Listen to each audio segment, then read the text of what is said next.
High, আমি রূপম। আজকের এই ভিডিওতে আমরা একটা ইম্পর্টেন্ট বিষয় নিয়ে কথা বলবো। সেটা হচ্ছে, আমি ইদানিং দেখছি একটা জিনিস যে অঙ্কুশের ছবি আসছে মির্জা, এবং তারা খুব খেটে ছবিটাকে প্রমোট করার চেষ্টা করছে। তারা যথেষ্ট বড় প্রমোশন প্ল্যান করেছে। দেবের খাদান সেটা আরও পরে আসবে, কিন্তু অলরেডি খাদানের শিডিউল 1, শিডিউল 2 সেটার কাজ শুরু হলে শেষ হলে তারা সেগুলোর পোস্টার ড্রপ করছে।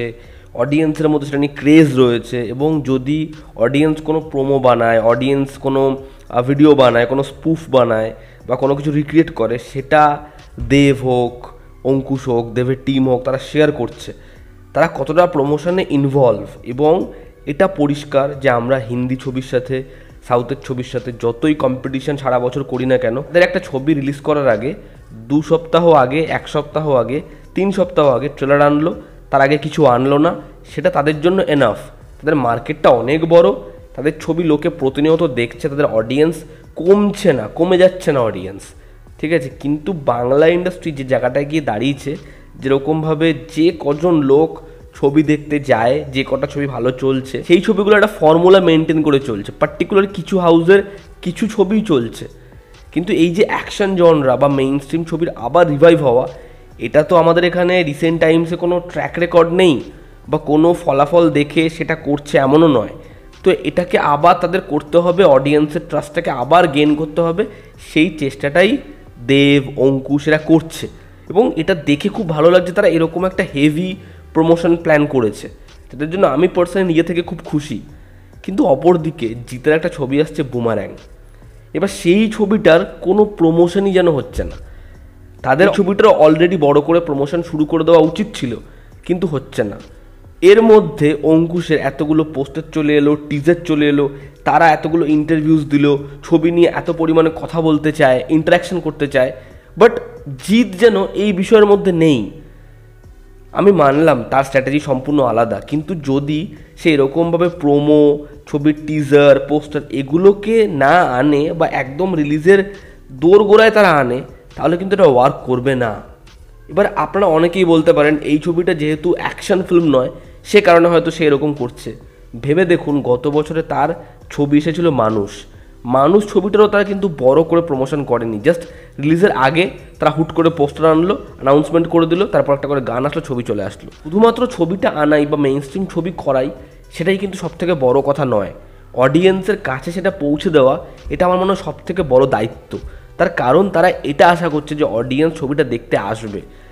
আপনি দেখুন দেবের স্ট্র্যাটেজির মধ্যে, দেব কিন্তু এই যে অভিজিৎ সেনের সাথে যখন ছবিগুলো আসবে, বেঙ্গল টকিজের সাথে ছবিগুলো আসবে, সেই ছবিগুলোর খুব বড় করে সে এখন প্রমোশন করে না। টনিকের বেলা করেছে, কিন্তু তারপরে আর করে না। তার কারণ সে জানে এটা সেফ বেট, এটা আসলে হিট হবেই। তার প্রধান সেটা প্রুফ করে দিয়েছে। প্রধান অনেক রিস্কি ছিল, সে টেক্কাও কিন্তু অত বেশি করে প্রমোট করছে না। কিন্তু খাদান এই ছবিটাকে প্রমোট করতে হবে। আজকে মির্জা যখন অঙ্কুশ আনছে, সে চায় সেই ছবিটাকে সেই স্কেলটা দিতে, সেও চাইছে ছবিটাকে সেরকম পর্যায়ে প্রমোট করতে। আমার মনে হয় এই জিনিসটা জিতের হাউসেরও করা উচিত। প্রত্যেকটা ছবি যেরকম বাজেভাবে তারা প্রমোট করে, যেরকম কম সময় ছবিটাকে প্রমোট করে, যেরকম কম ইন্টারাকশন হয়, এটা ঠিক নয়। জিৎ রিসেন্ট টাইমসে বহু প্রোডাকশন হাউসের সাথে কথা বলছে, অনেক হাউসের সাথে তার ছবি নিয়ে কথা চলছে। আগামী দিনে হয়তো 2024-এই অনেকগুলো তার ছবির কাজ শুরু হবে, অ্যানাউন্সমেন্ট হবে অন্য প্রোডাকশানে। তো আমার মনে হয় তার যখন এই নিজের এতদিনের যে নিয়মকানুন, যে নিজের প্রোডাকশানেই কাজ করব, এই পার্টিকুলার পরিচালকদের সাথেই কাজ করব, সেটা যখন ভাঙলেন, অন্য প্রোডাকশন হাউসে গেলেন, আমার মনে হয় জিতের নিজের ছবির সাকসেসের জন্য এই যে নিয়মটা, কম প্রমোশন করব, রিলিজের আগেই প্রমোশন করব, এই নিয়মটাও ভাঙা উচিত। তারও বাদবাকিদের দেখা উচিত যে সে কোন ভুলটা করছে, যেটা বাদবাকি সব ইন্ডাস্ট্রিতে সবাই সেটা চেষ্টা করছে যে বড় প্রমোশন। হ্যাঁ, ট্রেলারটা হয়তো 2 সপ্তাহ আগেই আনবো, 3 সপ্তাহ আগেই আনবো বা 1 সপ্তাহ আগে আনবো, কিন্তু তার আগে এই ছবিটার যে টুকরো টুকরো ছোট ছোট প্রমোশন, এরকম একটা ছবি আসছে, চারিপাশে বড় বড় হোর্ডিং পড়ে যাওয়া, শুধুমাত্র এই ছবিটার একটা আবহাওয়া বইবে, এটা কিন্তু অলরেডি বাদবাকি অনেকেই করছে, যেটা জিৎ একেবারেই করছে না। আজকে শিবপ্রসাদ সে যখন তার ছবি নিয়ে আসছে, একটা অ্যাওয়ার্ড ফাংশনে গিয়ে সেই পার্টিকুলার দুটো ছবির অল্প অল্প দুটো গ্লিমস দেখাচ্ছে।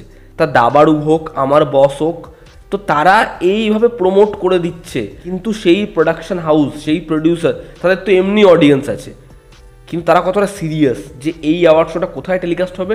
টিভিতে। এই টিভির অডিয়েন্সটাই শিবপ্রসাদের অডিয়েন্স। তো এদেরকে আমার ছবিটার জন্য ইন্টারেস্টেড করতে হবে। তো তারা এতটা প্ল্যানিং করছে, তো সেখানে জিতের প্রোডাকশন হাউস বলি বা তার এই প্রমোশন প্ল্যান, সেটা পুরোপুরি ব্ল্যাঙ্ক। সেখানে এরকম কিছু প্ল্যানিং করাই হয় না। তো এটা নিয়েই বলার যে সাকসেসফুল ছবির জন্য, ভালো কন্টেন্টের জন্য আরও একটা দিক কিন্তু নির্ভর করে, সেটা হচ্ছে অডিয়েন্সের কাছে ছবিটা পৌঁছে দেওয়া। আমি কিন্তু এখানে কোনোভাবে জোর করে ক্রিটিসিজম বা জোর করে খিল এসব করছি না। যারা এটা বুঝবে না তারাই কমেন্ট বক্সে খিস্তি করবে, কিন্তু আমি যে কথাগুলো বললাম এই কথাগুলো কিন্তু সত্যি। তোমরা নিজেরাও ভাবো, তোমরা নিজেরাও বলো যে কেন এই পোস্টার আসছে না, এর কোনো আপডেট দাও। আরে পোস্টার আসলে, প্রোমো আসলে তারপরেই তো সেটা নিয়ে আলোচনা হবে, তাহলে আলোচনা হবে কি করে? তো এই আলোচনাটা করার জন্য সেই কন্টেন্টটা তার অডিয়েন্সকে বা পাবলিকের মধ্যে ছড়িয়ে দেওয়া দরকার, যেটা সে করছে না। তার বড় ছবি আসলেও করছে না, একটা চেঙ্গিজের সময় কিছুটা করে হয়ে গেছে, মানুষ ছবিটাকে জাস্ট প্রমোটই করলো না, বিন্দু মাত্র প্রমোট করলো না। ঠিক একই জিনিস হচ্ছে তার পরবর্তী ছবির সাথে। এই ছবিটার মধ্যে ড্রামা আছে তো হয়তো ছবিটা চলে যাবে এমনটা ভাবছে, কিন্তু না, এমনটা হবে না। ওরও প্রমোশনের পরেই সেই ছবিটা দেখতে অডিয়েন্স এক্সাইটেড হয়।